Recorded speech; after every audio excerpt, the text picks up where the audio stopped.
Reanudamos la sesión, señorías, con el siguiente punto del orden del día, que es la comparecencia del portavoz de la Plataforma de Afectados por la Ocupación, don Ricardo Bravo Elvira, para explicar la situación de los damnificados por ocupación e inquiocupación en España. Tal y como está acordado, tiene la palabra el compareciente por tiempo de 20 minutos. Señor Bravo. Buenas tardes. Soy Ricardo Bravo y soy el portavoz nacional de la Plataforma de Afectados por la Ocupación e Inquiocupación. Soy profesor y los profesores tendemos a que cuando transmitimos una información intente ser lo más significativa posible para que el aprendizaje quede. Para ello, les pediría que si alguien tiene algún tipo de prejuicio, si alguien tiene algún tipo de sentimiento encontrado, que lo intente dejar al lado, porque entonces mi presentación no va a valer para nada. Vengo a representar a miles de víctimas que lamentablemente existimos y que lamentablemente tenemos que utilizar esta portada porque ha habido una campaña que se ha orquestado contra nosotros, metiéndonos en una máquina de fango y en un bulo cuando somos personas reales que estamos sufriendo lo que nunca teníamos que haber sufrido. La Plataforma de Afectados por la Ocupación surge en el año 2020. Susana, aquí está tu foto. Hemos tenido ocasión de hablar, de reunirnos en despachos, en pasillos, en la calle, en programas de televisión, con cualquier representante político que nos haya querido escuchar. Como ven, en el Senado tenemos algún que otro representante que nos ha recibido. Pese a todo, seguimos buscando el espacio que creemos que merecemos, porque pese a las conversaciones y a la comprensión y empatía por parte de muchos, todavía no se han tomado ninguna medida para paliar las consecuencias que estamos sufriendo. Esta barra de pan ha copado más minutos de debate en las Cortes que la suma de las consecuencias de todos los casos de ocupación e inquiocupación que ha habido. Nosotros fuimos los primeros que empezamos a desmontar mitos en relación a la ocupación y empezamos a decir que ya no, desde el año 2018, ya no nos íbamos a comprar el pan y nos ocupaban la casa.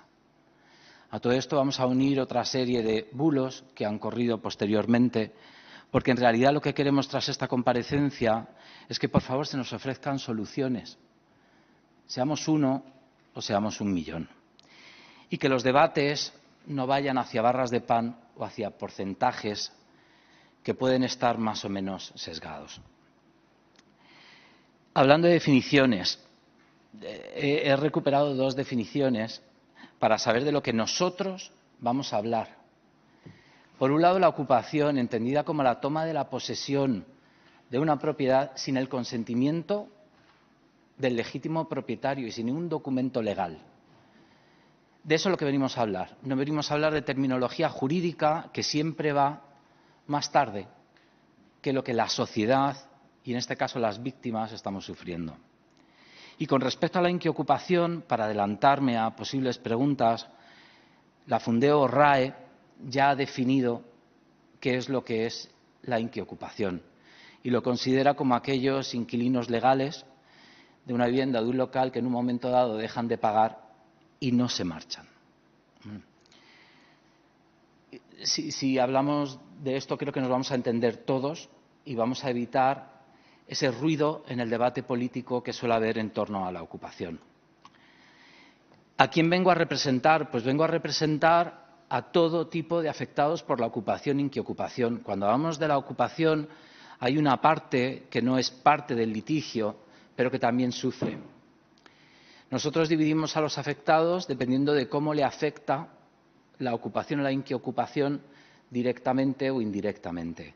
Ahí vemos como, por ejemplo, los afectados por allanamiento serían uno de los que vengo a representar. He de decir que es cierto que es un porcentaje bajo, porque es cierto que según las instrucciones de Fiscalía General del Estado, en estos casos se puede actuar rápidamente, no en otros, como es el caso de los afectados por la usurpación. Hay un porcentaje muy elevado de viviendas vacías que pertenecen a bancos y fondos de inversión, sí. Pero el hecho de que haya una ley como la del desahucio exprés del 2018 que no considere a estos grandes tenedores, lo que ha dejado es un vacío para que proliferen las mafias ocupas. Estas mafias ocupas se aprovechan de este vacío y lo que hacen es acceder a estas viviendas para posteriormente sacar rédito de ellas. Y lo que ahora está de moda es pedir una extorsión para abandonarlas. Hablaremos también de los afectados por la inquiocupación, que lamentablemente supone cerca del 80% de los afectados que nosotros atendemos. Y luego un grupo de afectados que no suelen aparecer en el debate público, pero que sufren tanto o más como los que directamente tienen una posesión ocupada, que son los vecinos convivientes en el edificio donde se instalan esas mafias ocupas y los vecinos de barrio y la degradación que eso conlleva. Efectivamente, tenemos los datos anuales que hablan de un aumento del 7,4% en relación al año 2003. Nosotros estamos cogiendo los datos anuales y hablan de allanamiento y usurpación. Todos son los hechos conocidos que recoge el Ministerio del Interior. Sin embargo, es cierto que nosotros vemos que este dato está un poco sesgado porque solo recoge las denuncias penales y no las civiles, como puedan ser también los casos de precarios o como pueda ser el caso de la inquiocupación, que ahora lo hablaremos. Sin embargo, las ocupaciones no empiezan el día 1 de enero y acaban el día 31 de diciembre, sino que algunas se mantienen y por muchos años. Por lo tanto, para sacar un dato real, deberíamos de utilizar todas las viviendas ocupadas en los últimos ejercicios. Por lo tanto, habría que considerar el histórico para hablar de una cifra real de viviendas ocupadas. Por otro lado, lamentablemente, por los escasos recursos que tiene también el sistema judicial y esos 23,2 meses que, según el Consejo General del Poder Judicial, se tarda en tomar una sentencia firme en un caso de ocupación, pues estén buscando estas fórmulas extrajudiciales, que ya habéis apuntado en la anterior comparecencia, que también incluye a estas empresas de desocupación, que nosotros no vamos a pronunciarnos en relación a ellas. Pero también hay mediaciones. Hay mediaciones por parte de abogados de bufetes de abogado y conllevan el pago de una extorsión para abandonar la vivienda. Por otro lado, no se considera en ninguna estadística aquellos vecinos convivientes en verdaderos edificios del infierno, donde están conviviendo con mafias ocupas que llevan sus actividades delictivas al edificio y que se parapetan en la inviolabilidad del domicilio hasta que se tienen las pruebas suficientes para poder intervenir. Y, por último, el fenómeno de la inquiocupación. No hay datos. Por lo tanto, creo que estos datos se podían ampliar y creo que estaremos todos de acuerdo en toda una serie de casuística que el Ministerio no recoge y que sería bueno que consideráramos para la comparecencia. ¿Qué pide la plataforma de afectados por la ocupación? Pues miren, ayuda, porque necesitamos ayuda y de todos los partidos políticos posibles. Lamento que haya algunos partidos que no hayan venido hoy y, sobre todo, que no vienen nunca a ninguna comparecencia y a ninguna reunión. No es el caso porque están ustedes aquí. Pero sí quiero que sepan que hay determinadas formaciones políticas que no nos quieren ni ver, cuando somos simples ciudadanos de una plataforma apolítica y sin ánimo de lucro. Miren ustedes, no es solo sufrir la ocupación, la inquiocupación o las mafias ocupas. Es todo el ideario que estamos recibiendo constantemente de ataques por parte de gente que compra un discurso que se lanza desde determinados partidos políticos. No somos bancos. En nuestra plataforma no hay ni un banco, no hay ni un fondo. No somos rentistas. El 98% de nuestros afectados tienen una única vivienda, bien en posesión o en alquiler. No nos patrocinan las empresas de alarma, todo lo contrario.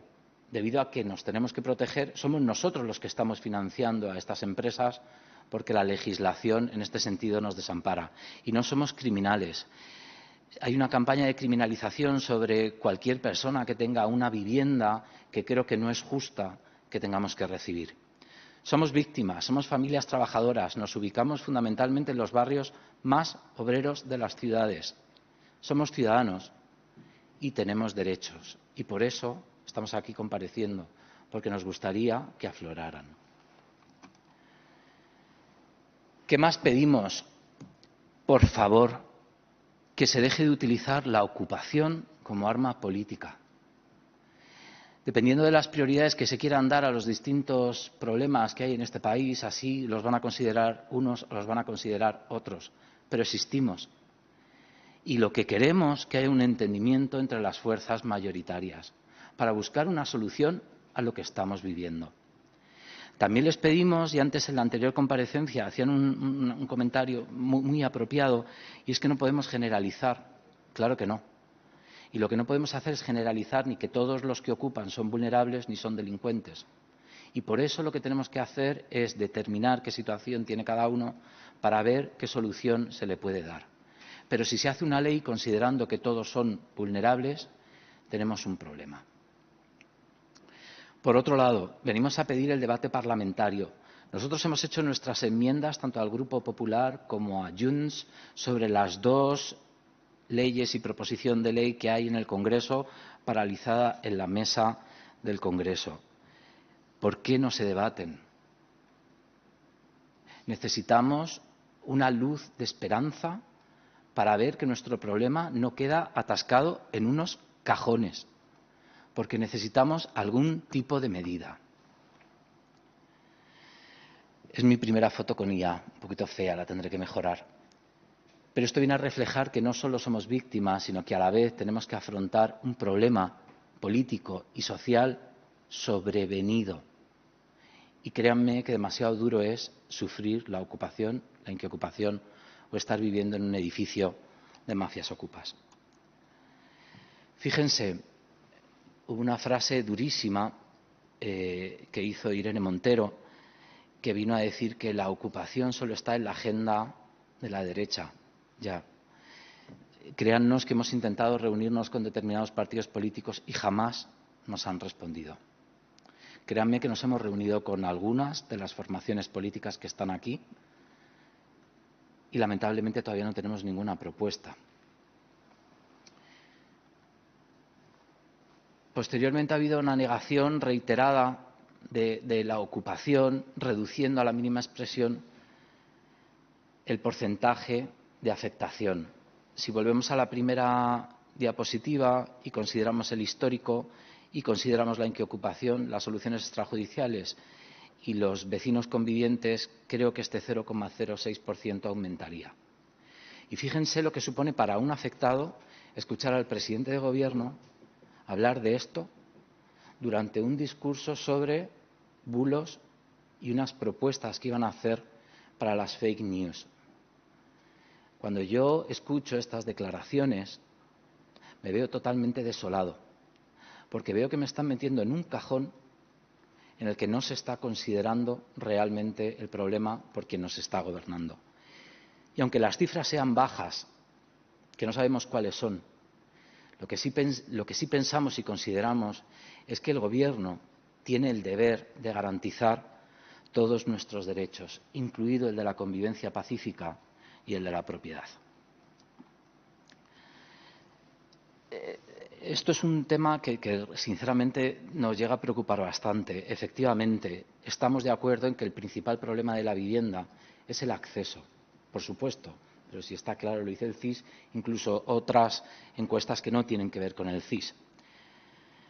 Pero la vivienda tiene una enfermedad y esta enfermedad tiene muchos síntomas. Si un pequeño síntoma llega a producir una hemorragia, se puede producir la muerte. Y por lo tanto, lo que se debe hacer como buen médico, como buena ministra, es intentar dar soluciones a todos los problemas derivados de la vivienda, incluida la ocupación y la inquiocupación. Octubre de 2021, primera carta que remitimos a la ministra de Vivienda, Raquel Sánchez. Volvemos a hacer lo mismo con el ministro de Justicia, Pilar Llop, en aquella época. A día de hoy, todos los meses, todos, seguimos mandando una petición de reunión a los distintos ministros, Isabel Rodríguez y Félix Bolaño, sin que todavía nos hayan contestado.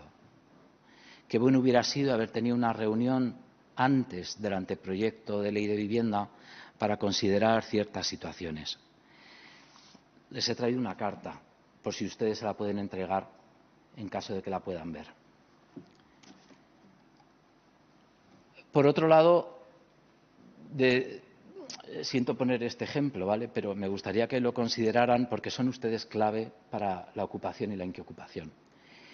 En octubre del 21, el Partido Socialista tuvo el Congreso Nacional, donde hubo una ponencia relacionada con el acceso a la vivienda y había unos pequeños párrafos que hacían referencia a la ocupación.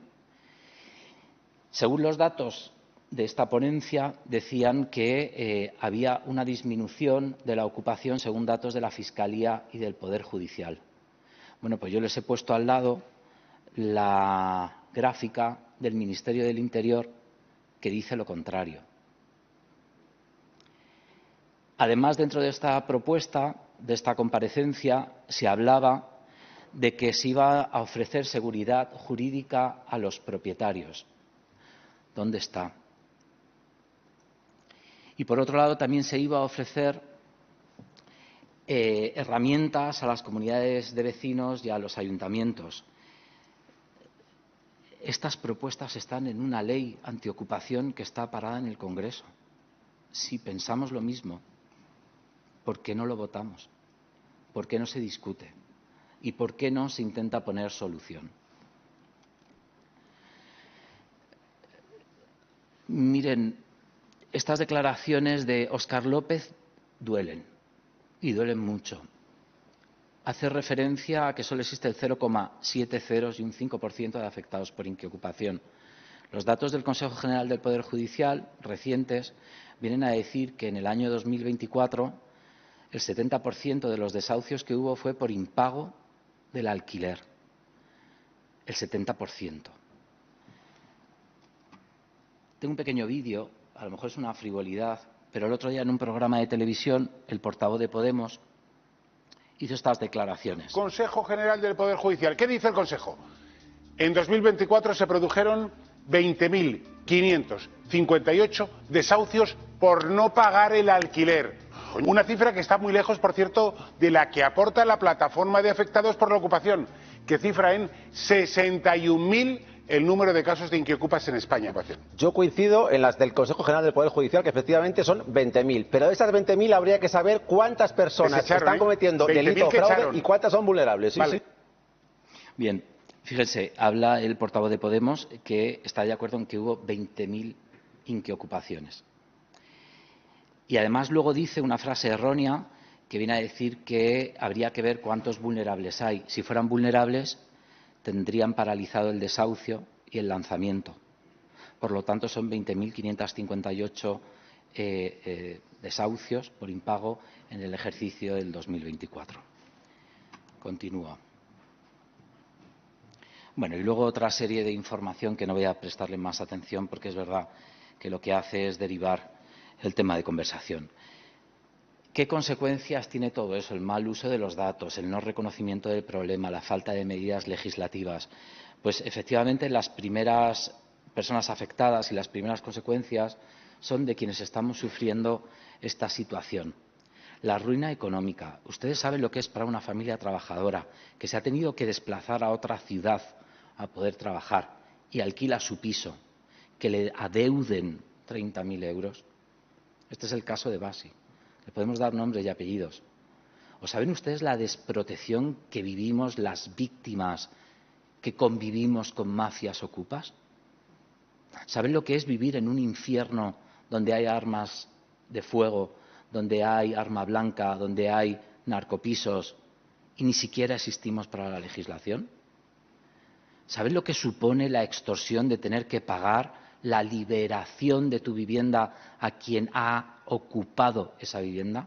Y se está aprovechando de esta carencia de legislación para pedirnos dinero y nosotros tener que pagarlo porque necesitamos la posesión. Impotencia. Ahí he puesto en injusticia el caso de Jordi. Jordi ha tenido que sacar a su madre de una residencia especializada en Alzheimer porque no tiene dinero para pagarla porque su inquiocupa no le paga. Estos son historias reales y nos están pasando. Pero hay más consecuencias directas y es el desolador abandono institucional. Necesitamos sentirnos acompañados por quienes gobernáis y quienes tomáis decisiones, porque esta carga solos no podemos.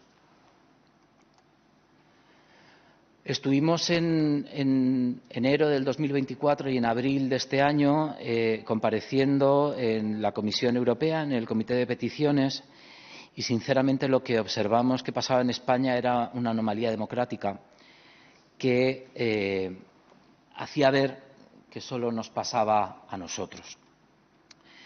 Más consecuencias. ¿Qué piensa la sociedad? Pues según una encuesta de ABC, de GAT3, el 83% de la población pide que se legisle contra la ocupación. Más datos. En otra encuesta que se hace en 20 minutos, solicitando respuestas para facilitar el acceso a la vivienda, es decir, el primer problema que existe en relación a la vivienda, la mayoría de las personas encuestadas consideran, ¿vale?, que la primera medida que hay que tomar es echar a los ocupas. Y ahí incluimos votos del PSOE, votos de Sumar y demás formaciones. Efectivamente, la subida de los precios, la inseguridad jurídica. Esta inseguridad jurídica está haciendo que se retraigan miles de viviendas por el miedo a la ocupación y a la inquiocupación. Intento acabar. Y luego, por otro lado, toda una serie de negocios en relación a la ocupación que nada tienen que ver con nosotros. Alarmas, empresas de desocupación, inmobiliarias de ocupas por TikTok, por Facebook, por lo que queráis. Voy a intentar cerrar con nuestras peticiones para ir al grano. Una ley integral, necesitamos una ley integral. Esto también miro al Partido Popular. Necesitamos una ley que incluya ocupación, inquiocupación y vecinos convivientes. Pero también necesitamos modificaciones legislativas, como por ejemplo la modificación de la Ley de Vivienda, la modificación de la Instrucción 6/2000 de la Secretaría de Estado de Seguridad, como bien han dicho los compañeros de Jupol y de la Guardia Civil. También nos gustaría que se modificara el proyecto del Real Decreto, donde nos ha parecido leer que se iba a dar una ayuda a las familias desahuciadas, incluidas los inquiocupas. Pero sobre todo lo que venimos hoy a pedir es la derogación de lo que ustedes llaman el escudo social.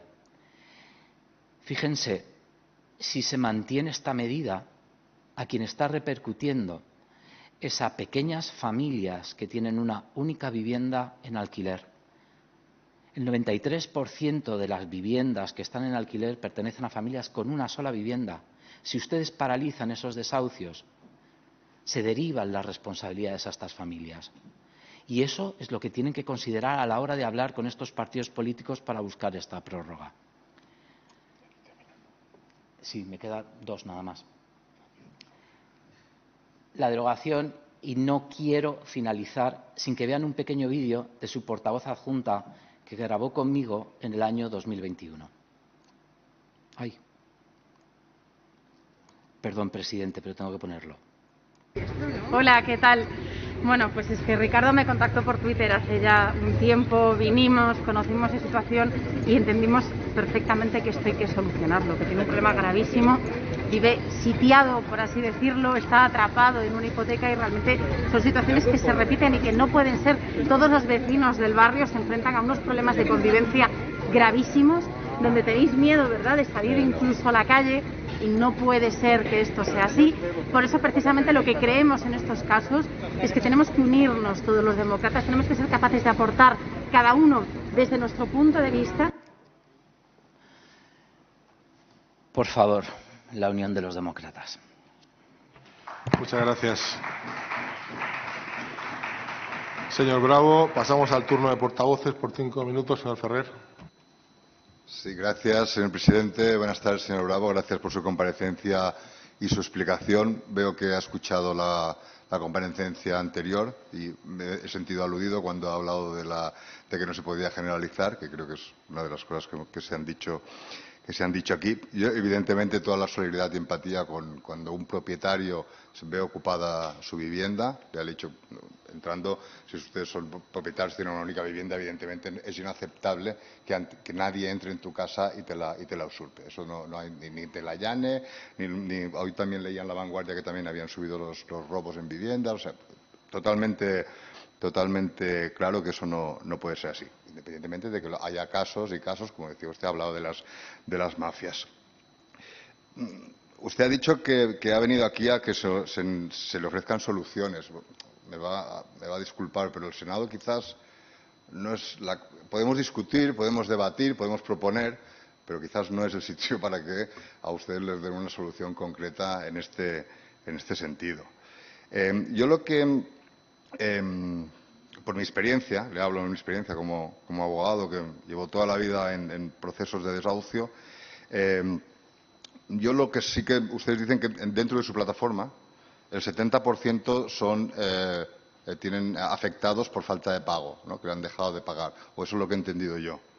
El 70% de los afectados de inquiocupación son por falta, no sé, es lo que he entendido yo. No datos sé del Consejo General del Poder datos del Consejo, vale, en general. Yo le decía antes que yo el concepto de inquiocupación lo escuché por primera vez en el 2020, en una conferencia de un magistrado del Supremo, y básicamente era una estafa, que de hecho yo en mi primer año de ejercicio me la encontré. O sea, un inquilino que pagó únicamente el depósito y la fianza y estuvimos, pues sí, más de un año a poder desahuciarlo.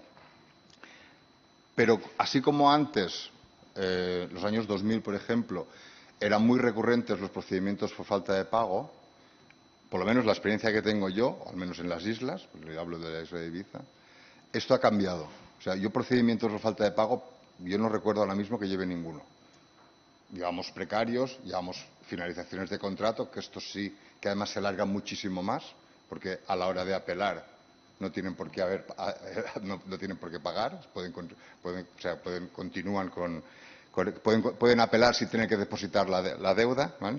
Y los procedimientos por falta de pago, la verdad que a mí me ha asombrado lo que ha dicho, no lo pongo en duda ni mucho menos, pero me ha asombrado porque es la experiencia totalmente contraria y porque además, o sea, la filosofía o la pedagogía que nosotros hacemos es precisamente no dejes de pagar nunca. O sea, tú puedes tener problemas con tu casero cuando estás asesorando a un inquilino, pero no dejes de pagar nunca, porque eso te va a venir después, te tardará. Puede ser que te tarde más o menos, pero puede ser que lo arrastres toda la vida. Por lo tanto, por eso me ha extrañado y le digo, mi experiencia, hemos cambiado totalmente de tornas en cuanto son los procedimientos de desahucio. Y yo lo que sí que no comparto, y me va a perdonar, es que hay una campaña de criminalización por tener una vivienda. Pues eso no lo comparto. Puede haber campañas de criminalización, por decirlo así, a aquellos fondos que abusan o a aquellos que tienen, sobre todo, o las mafias, evidentemente, que se quedan, eso es totalmente intolerable. Pero que haya una criminalización por tener una vivienda, podemos hablar de si hay que limitar de forma temporal o no la adquisición de viviendas con fines especulativos o no. Eso puede ser, pero yo eso sí que no lo comparto porque ya le digo que no creo que sea así. Y lo que sí que estoy totalmente de acuerdo, y en eso creo que también no le van a dar la razón, por decirlo así, es que se deje utilizar la ocupación como un arma política.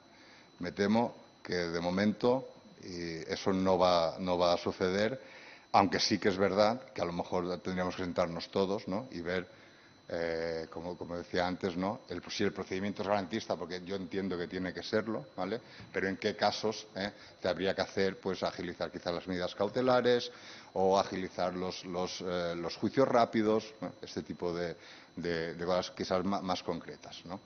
Y muchas gracias. Muchas gracias, señor Ferrer. Señor López Torre. Gracias, presidente. Bueno, lo primero, bienvenido, señor Bravo. Gracias por su presencia aquí. Y lo primero también agradecerle el tono de su intervención, antes que nada. Y evidentemente, bueno, pues tenemos muy claro que ni mucho menos son criminales, sino en todo caso lo que son víctimas. son víctimas. Y bueno, es cierto que en mi caso todavía no me he reunido con ustedes, tengo pendiente de hacerlo, espero poder hacerlo en enero, pero los grupos pequeños nos es muy complicado llegar a todo. Tenemos una agenda muy complicada con muchas comisiones a las que atender. Una de las cuestiones que sí que tenemos es que lo que suele haber una falta, yo creo que un problema de falta de datos fehacientes, porque muchas veces entramos en una guerra de datos y cada uno maneja los datos o saca los datos según le interesa, utiliza los que le interesa, y al final realmente nunca acabamos de hacer o se acaba de hacer un análisis serio y real de la situación, porque porque no jugamos con datos fehacientes. Y es cierto que se suele tardar de media esos 2 años en volver a recuperar un bien inmueble, y da igual que sea por la vía civil que por la vía penal. Es verdad, no siempre se va por la vía penal a la espera de que por la vía civil pueda ser más rápido. Hay quienes van por las 2 vías directamente, quien pueda pagarlo. Pero está claro que esa suele ser la media, ¿no? Y porque no es la primera vez que oigo que es un problema del 0,06%, de un porcentaje 0,0 no sé cuánto, no por eso es un problema con el que tenemos que mirar a otro lado, ni mucho menos, porque es una situación absolutamente injusta, y además es algo que en muchos casos genera problemas vecinales y sociales, ¿no? Y lo que no puede ser es que sea un negocio para terceros, como es para las mafias, las empresas de desalojo o las empresas de alarmas, que a pesar de que sea un negocio lícito, pues también está haciendo su agosto con esto. La verdad es que desconozco las razones de ciertos grupos políticos que hoy no están presentes aquí, pero que la razón que no sé por qué se empeñan en defender, ¿no? Defender de alguna manera este tipo de actuaciones criminales, no podemos llamarlo de otra manera, o ilegales, llámenlo como quieran. No acabo de entenderlo, pero la verdad es que la falta de voluntad de acuerdo de los grupos políticos está impidiendo el que podamos llevar a cabo modificaciones legislativas que podrían dar solución a esta situación, ¿no? Y además, cuando la gran mayoría del arco parlamentario estamos de acuerdo. Pero bueno, la incapacidad política creo que nos está impidiendo poder llegar a acuerdos amplios. Y es verdad que en muchos casos lo que se ha hecho es derivar la responsabilidad de la Administración, y esto lo he repetido muchas veces, ha derivado su responsabilidad hacia propietarios. Y además es que más del 90% de los propietarios en el Estado, creo que en el Estado es el 85%, en el País Vasco es el 97%, si no recuerdo mal, de los propietarios de viviendas alquiladas son pequeños propietarios. No son grandes tenedores, ni mucho menos.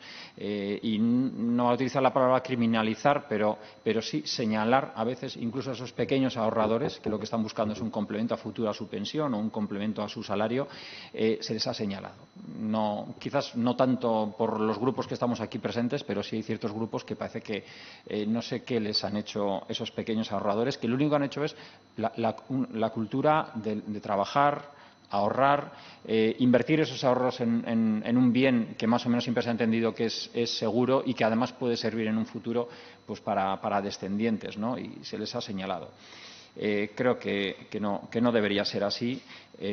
Ahora bien, pues enlazando también con lo que he dicho antes, lo que hace falta es que se dé una respuesta eficaz y ágil, como se hace en otros países de Europa, donde la respuesta es inmediata, cuestión que aquí no se da y es lo que está dando pie a todo esto. Los servicios sociales, vuelvo a insistir en que deben responder con agilidad. Y, por supuesto, hay otras 2 cuestiones de fondo que también ya se han tocado, que son tiene que haber unos salarios adecuados, y voy terminando, presidente, adecuados para llevar una vida digna y poder acceder a una vivienda, y que las diversas administraciones pues tienen que asumir su responsabilidad en todo esto. Gracias. Gracias, señor López Torres. Señor Izquierdo.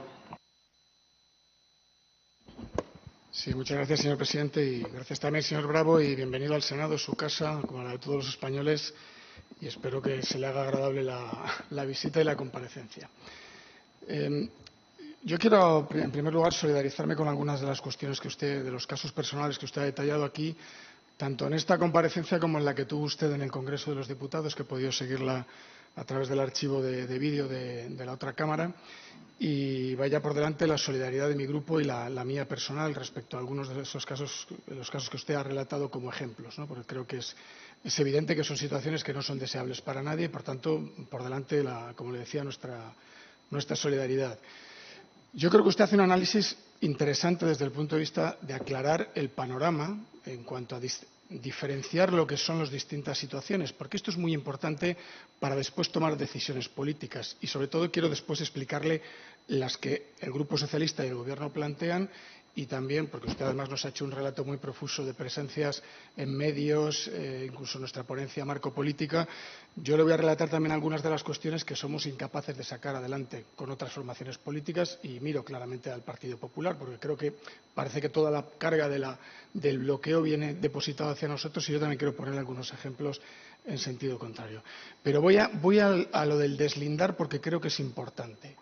Creo que es muy importante que todos los ciudadanos tengan muy claro lo que es un allanamiento de morada y que hay unas instrucciones de la Fiscalía, y usted lo ha dicho además, que hace que en horas un ciudadano recupere su vivienda.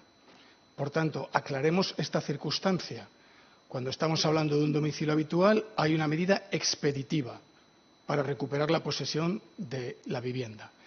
En segundo lugar, las usurpaciones, que las hay de muchos grados, con violencia, sin violencia y, como usted bien ha dicho, en otras ocasiones asociadas a otros tipos delictivos como el narcotráfico u otro tipo de circunstancias. Y, por tanto, eso complejiza más la situación, porque ahí está, desde quien no teniendo techo se puede meter en una infravivienda, como antes relataba el señor Ferrer, a los casos de mafias a los que usted se hacía referencia y, por tanto, no son todas las mismas circunstancias y tendremos que pensar que los jueces son los que tienen que valorar ese tipo de circunstancias.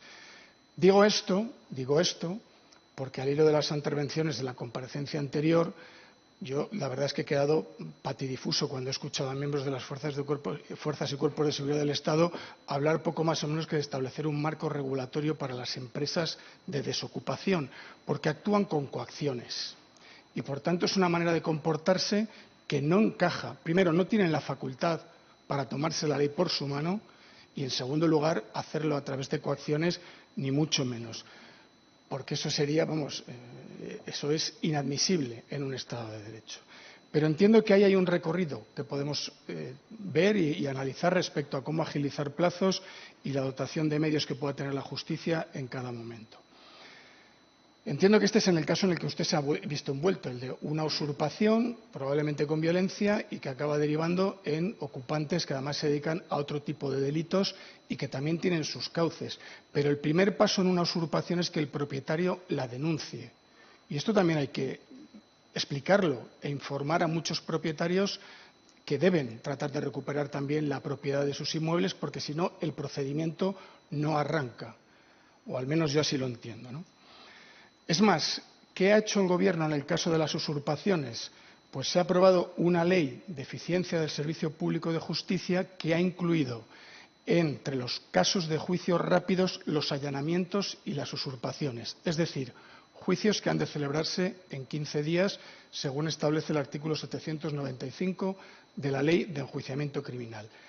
Le voy a decir que esta ley, cuando vino al Senado, contó con el veto del Partido Popular. Lo digo para cuando hablamos de los consensos y todas estas cuestiones, ante una solución clara que es acortar drásticamente los plazos de los juicios por usurpaciones pues nos encontramos con el veto del Partido Popular. Y el tercer ámbito, que este es uno de los más vidriosos, que es el de lo que mucha gente, y usted también ha hecho, ha llamado la inquiocupación. Yo digo que es lo que toda la vida se llamaba el inquilino no paga.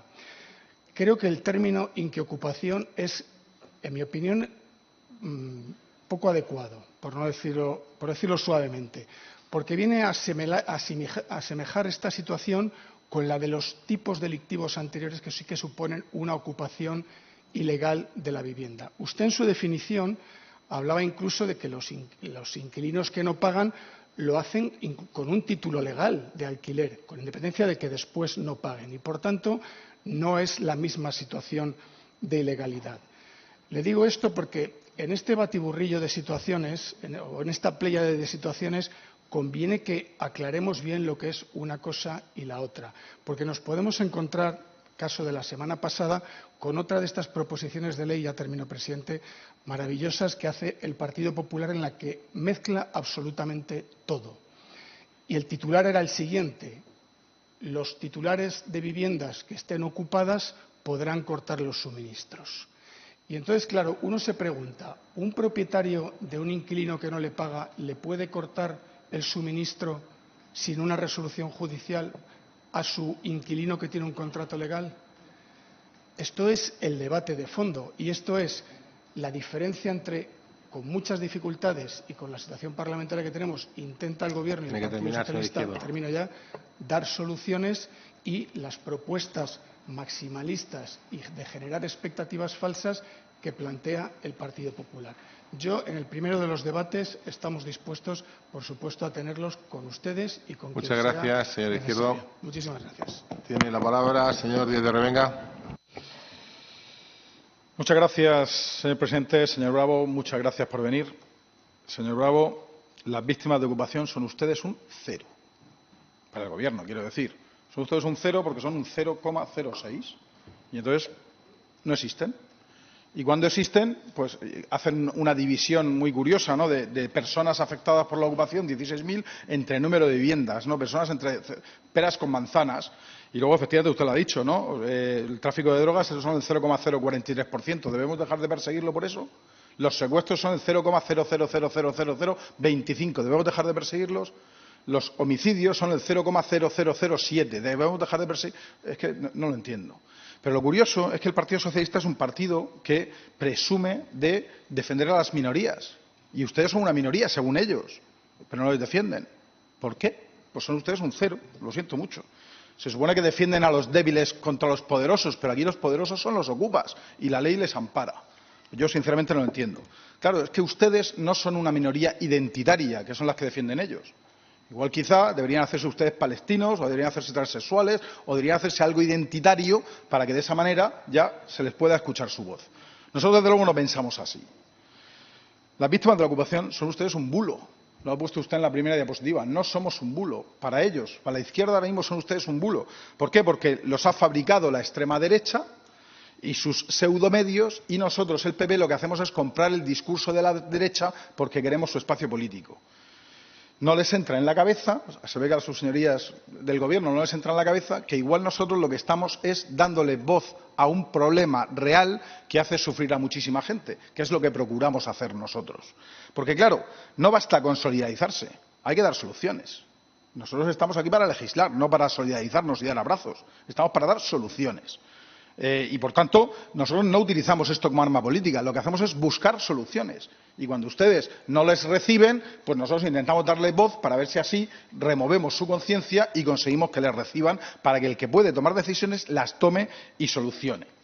Claro, la falta de datos no puede ser una excusa. Es que como no hay datos, pues no resuelvo. Y luego aquí se juega mucho el despiste. No, es que hay que matizarlo, ¿no? O sea, generamos confusión y así parece que no hay problema. Pero aquí hay una realidad muy clara y muy sencilla. Y es que hay un montón. Me da igual que sean 20.000, que 50.000, que 70.000, que 160.000. Pero hay muchísima gente en este país que tiene un problema de 3 pares de narices que le está haciendo sufrir una barbaridad a esa familia, y eso está amparado por la legislación actual, la que ha aprobado este Gobierno.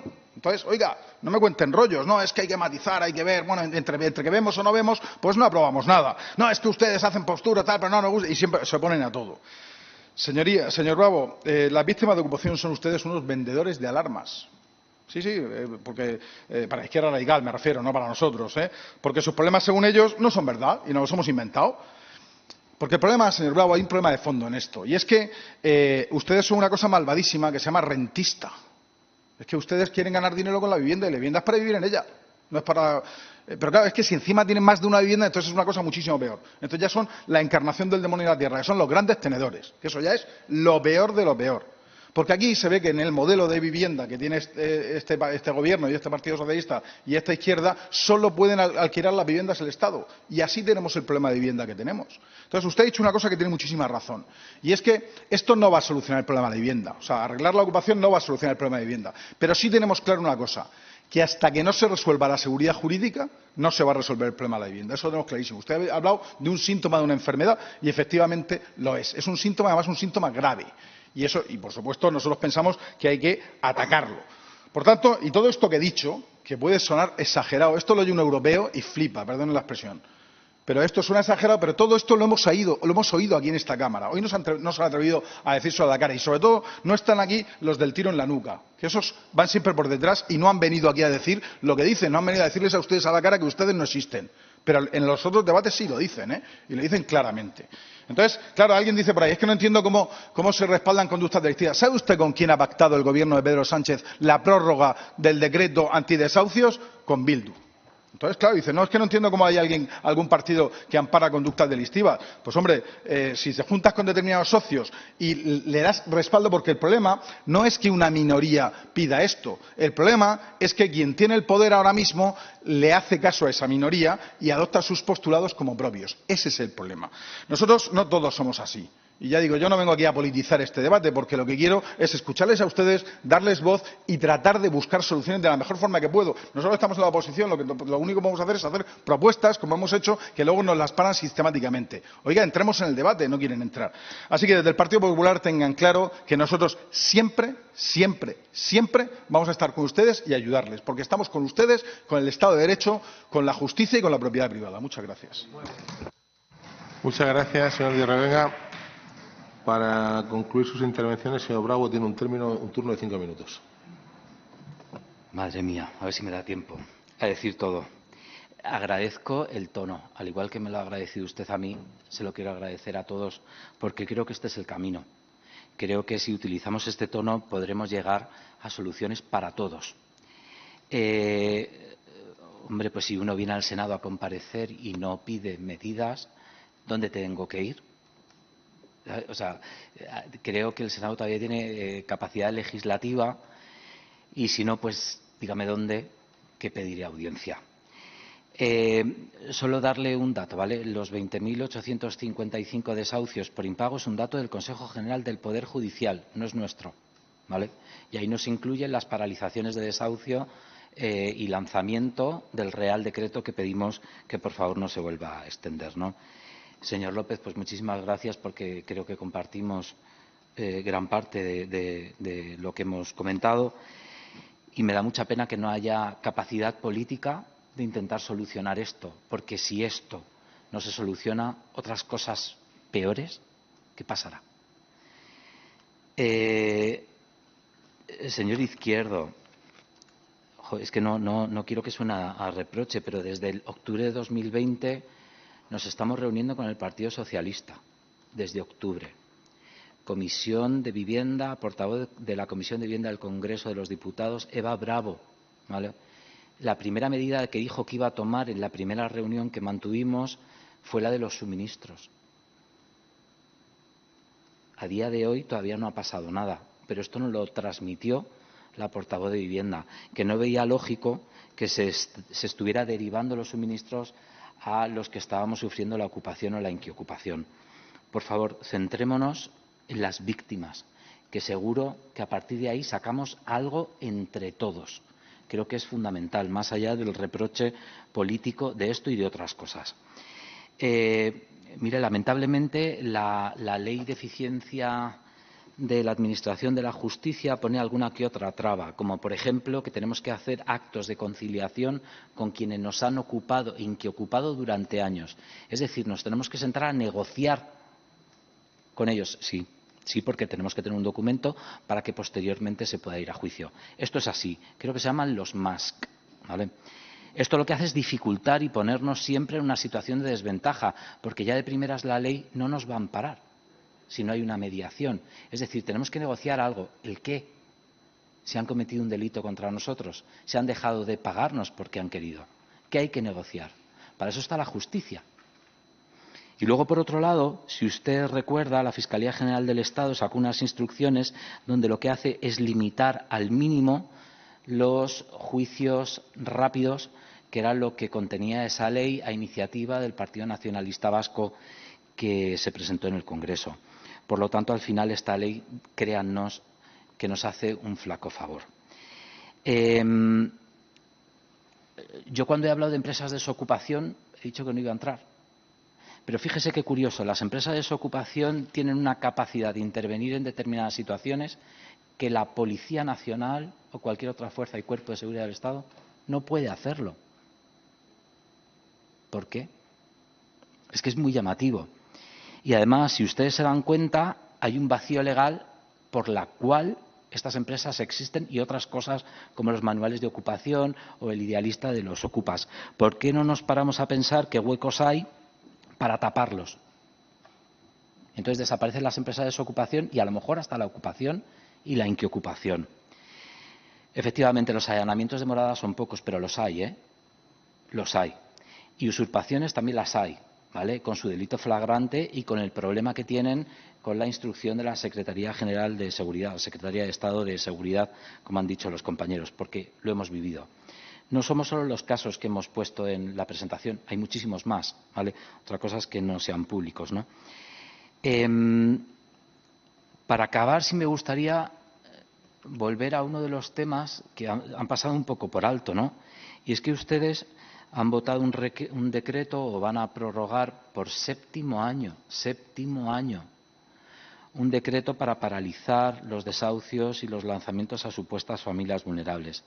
Y se pueden imaginar la cantidad de falsas familias vulnerables que entran y que ante la falta de recursos de las administraciones públicas, porque no hay una dotación económica, las responsabilidades de ofrecer un recurso habitacional recaen sobre familias que solo tienen una vivienda en alquiler y cuyo ingreso puede depender o bien su jubilación, como es el caso de un compañero que me acompaña, o bien poder llegar a fin de mes.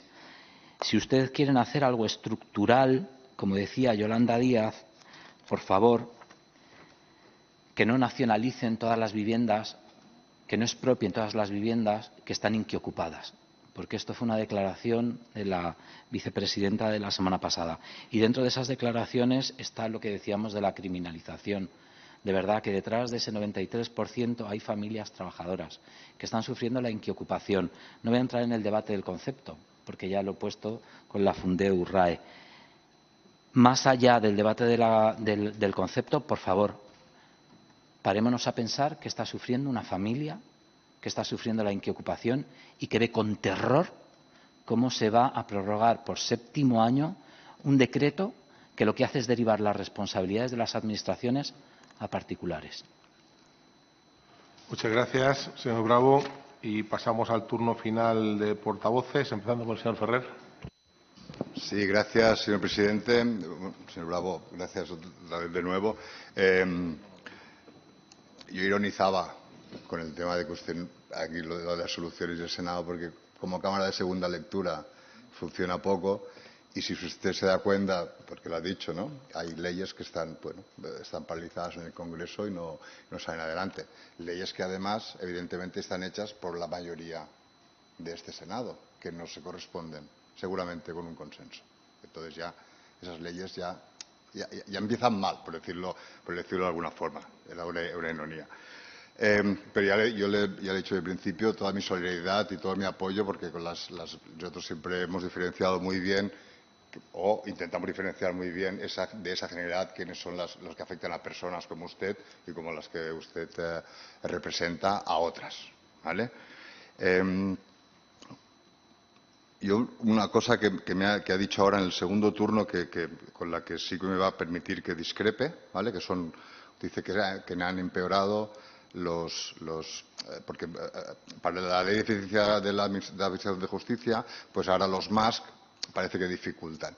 En tema, por lo menos de arrendamientos, yo no voy a entrar en el tema de usurpación y allanamiento, que eso ya va por otro lado, pero en el tema de arrendamientos, eso no ha cambiado.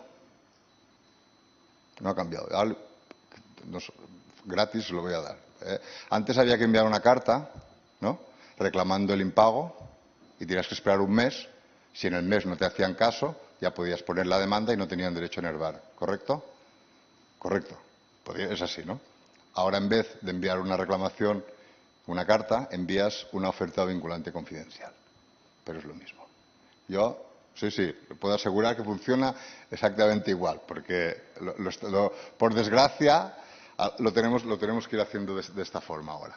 Digo en tema de arrendamientos. Posiblemente en otros habrá dificultado, porque sí que es verdad que o sea, el hecho de que tengas que demostrar que has intentado una mediación o un acuerdo, pues evidentemente en algunos casos se dificultará. Pero en este tema yo le puedo asegurar que por lo menos mi experiencia es que no. Y no, nada más, simplemente reforzarle la solidaridad y, como ve, la utilización como arma política, lo acaba de ver usted aquí en este Senado, va a ser muy difícil poder llegar a un consenso en este tema si no bajamos un poco todos los pies en el suelo con aportaciones como la suya. Muchas gracias. Muchas gracias, señor Ferrer. Señor López Torre. Sí, gracias, presidente. Muy brevemente, bueno, casi para decir lo mismo que el señor Ferrer, ¿no? Nos encontramos en una parálisis legislativa por distintas circunstancias, en general, tanto legislativa como de consensos, bueno, pues como consecuencia de la situación política que estamos viviendo. Y al final, quienes pagan el pato a las víctimas, pues son gente como quien la acompaña, que al final depende también, ¿no? Que habrá que ha estado seguramente ahorrando toda su vida, en lugar de poner ese dinero en un plan de pensiones, pues quizás decidió que era mejor invertir en una vivienda y tener un alquiler que luego complemente su pensión, y ahora se ve privado de ello, ¿no? Realmente es la víctima que paga el pato de esta parálisis legislativa por la situación política en la que vivimos. Y también tengo que decir que en el tema de los medios alternativos de solución de conflictos, yo creo que siempre hay que hacer un intento, evidentemente que no se eternice en el tiempo, que 30 días creo que es más que suficiente para tratar de buscar una solución dialogada, y si no es posible, bueno, pues evidentemente habrá que ir hacia otras soluciones, pero siempre hay que dar esa oportunidad en todas las materias, ¿no? Y bueno, pues 30 días, bueno, pues yo creo que es más que suficiente. Gracias. Gracias, señor López Torre. Señor Izquierdo. Sí, gracias, señor presidente, de nuevo. Mire, yo creo que medidas, no voy a decir que evidentemente están todos, porque si no el problema estaría resuelto y no estaríamos aquí hablando de esta cuestión. Pero yo sí quiero insistir en algunas cosas que he dicho antes y poner otras encima de la mesa sobre medidas que el Gobierno ha puesto encima de la mesa. En primer lugar, lo de los 15 días es para juicios rápidos por usurpación. Por eso insisto en que no mezclemos, no tiene nada que ver el impago de los alquileres, que va por la vía civil, frente a una usurpación. Entonces, ahí hay juicio rápido, 15 días desde que está en vigor la nueva ley de eficiencia del servicio jurídico. Luego podemos entrar a discutir si esos plazos se cumplen, si hay atasco o tal. Podemos entrar a discutir otras cuestiones, pero legalmente hay unos plazos muy claros para afrontar el tema y, le insisto, contó con el veto del Partido Popular. Hay más medidas que se hacen en algunos lugares con mucha intensidad y en otros con menos o con ninguna, ¿no? Porque todos sabemos que la vivienda al final es una competencia fundamentalmente de las comunidades autónomas. Hay un plan estatal de vivienda vigente que se aprobó en el año 22, que tiene un programa específico de pago de seguros por impago de los alquileres. O sea, de cobertura, de ayuda a la contratación de seguros por impago de alquileres. Por ejemplo, de las 17 comunidades autónomas, solo 5 suscribieron ese programa en los convenios que firman con el Gobierno de España. Es decir, el Gobierno ha hecho una oferta a las comunidades autónomas para financiar ese tipo de seguros, solo 5 de ellas lo cogieron y tan solo 2 de esas 5 pusieron recursos propios. El resto lo pone el Estado y en 3 de ellas pone todo. La cantidad acordada la pone el Estado. Por tanto, aquí hay otras de las soluciones para afrontar esta cuestión. Yo creo también que esto es complejo, ¿no? Y cuando hablamos del tema de los vulnerables, por cierto, el Real Decreto al que usted hace mención sobre su eventual prórroga o no, que ya veremos, pues ese solo, la suspensión de los desahucios solo afecta a los vulnerables, no afecta a todos los desahucios. Eso es lo que dice el texto del Real Decreto Ley y, por tanto, estas son las cuestiones que también tenemos que ser claros. Lo demás, hay un juez que es el que tiene que determinar si la persona es vulnerable o no lo es, con arreglo a unos criterios que establece la norma. Y, por tanto, yo no voy a ponerme a cuestionar ese funcionamiento. Y mire, con esto ya termino, presidente. Vuelvo al ejemplo de la proposición de ley que presentó la semana pasada el Partido Popular aquí, hablando de el corte de suministros de las ocupaciones, de todo tipo de ocupaciones, incluidos los impagos de alquiler, porque cuando uno habla de todo, habla, como ha dicho el señor Revenga, de absolutamente todo. Vamos a ponernos en la situación del año 24, memoria del Consejo General del Poder Judicial, un 6,4% de las demandas por impago de alquiler fueron desestimadas. ¿Se imagina usted lo que habría ocurrido si al propietario de una de esas demandas civiles que le ha desestimado los tribunales hubiera cortado los suministros a su inquilino? ¿Se imagina lo que le estaría ocurriendo al casero?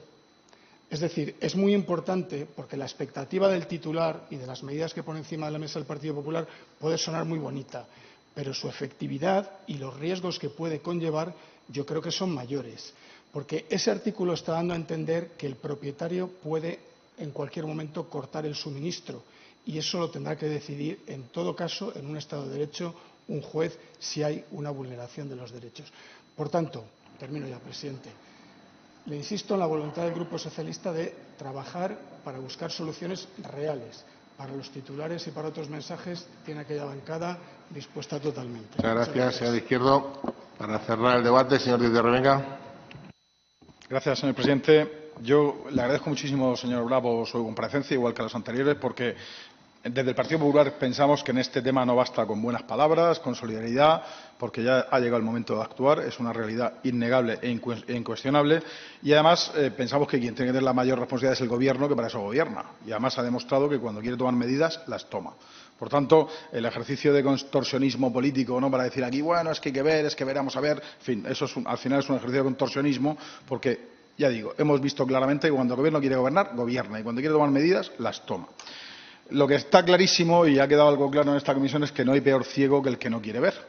Y como, claro, yo entiendo que cuando a ti los socios te tienen pillado y entonces le compras todo su argumentario y no puedes hacer cosas, pues entonces inventas una política de argumentario en el que empiezas primero negando el problema, cuando ya el problema es demasiado obvio para negarlo, entonces empiezas a matizarlo. No, es que bueno, hay que ver, hay que analizarlo con detalle, hay que no sé cuánto, luego jugar al barullo, al desentendimiento y luego tirar balones fuera como acaban de hacer ahora mismo, ¿no? Y todo esto aderezado de vez en cuando con tintes ideológicos, ¿no?, que sea extrema derecha, que si el bulo de los pseudomedios, que si todo esto.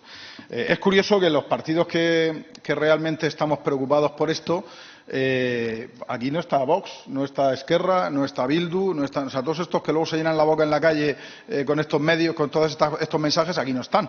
Por tanto, también es bastante representativo de quién se toma esto en serio y quién no. A nosotros nos gustaría que Pedro Sánchez, por una vez en la vida, cambiara de opinión en el buen sentido y que por fin se preocupara un poco de este asunto. Y lo digo sinceramente, que no es por politizar esto, que no es eso, sino que lo que queremos son soluciones. Y la receta, además, es súper fácil y se la marcamos. Y quiero que quede constancia hoy. La receta es la ley. O sea, esto se soluciona con medidas legales que se adoptan en esta Cámara, señor Ferrer. Esta Cámara también puede adoptar medidas legales. O sea, no le diga al compareciente que ha venido a un sitio donde no podemos solucionar, porque aquí sí podemos dar soluciones. Podemos hacer leyes si luego la mesa del Congreso no se dedica sistemáticamente a bloquearlas, que lleva ya 33 leyes bloqueadas. Hombre, si deciden tramitarlas, las leyes que se aprueban aquí pueden ser. Es que incluso podríamos, decía antes el señor Izquierdo, que es que las leyes nuestras son malísimas, todas. Sí, ya sé que lo hacemos todo fatal, pero es que ni siquiera se abren a debatirlas. Podrían abrir una ley, tramitarla y tiene sus enmiendas, su debate, se podría negociar, se podría discutir, política útil. Ahora, ya digo, no hay más ciego que el que no quiere ver. Y aquí las claves son muy sencillas. Dar seguridad jurídica, pensar en las víctimas. Aquí el gran problema es que hay que pensar en ustedes y por eso que hemos querido traerles a ustedes. Hay que ponerlos en el centro, pensar en ustedes y no en el delincuente y empezar a legislar en favor de ustedes y no en favor del delincuente. Lo segundo, darle herramientas a la fuerza de seguridad del Estado, que tampoco es tan difícil, nos han dicho cuáles son. Sí, es muy sencillo. Y tercero, pues cambiar estas leyes, y no digo que nuestras leyes sean buenas, que sí lo son, pero lo que tienen que hacer es pues, aprobar nuestras leyes y si no quieren aprobarlas tal cual están, pues las tramitan, las negociamos y esto sería el momento de empezar a solucionar este gran problema. Y no estoy politizando, estoy ofreciendo soluciones negro sobre blanco y bien claras. Muchas gracias. Muchas gracias, señor Díaz de Revenga. Pues sin más, y agradeciéndole al señor Bravo, en nombre de la Plataforma Afectados por la Ocupación, la amabilidad, la gentileza que ha tenido de venir esta tarde aquí a exponernos con tranquilidad, con sosiego, con calma y con datos encima de la mesa todo lo que es la problemática de la ocupación, igual que hemos hecho antes con las fuerzas policiales. Insisto, en nombre del Senado del Reino de España, muchísimas gracias, la mejor de las suertes y levantamos la sesión.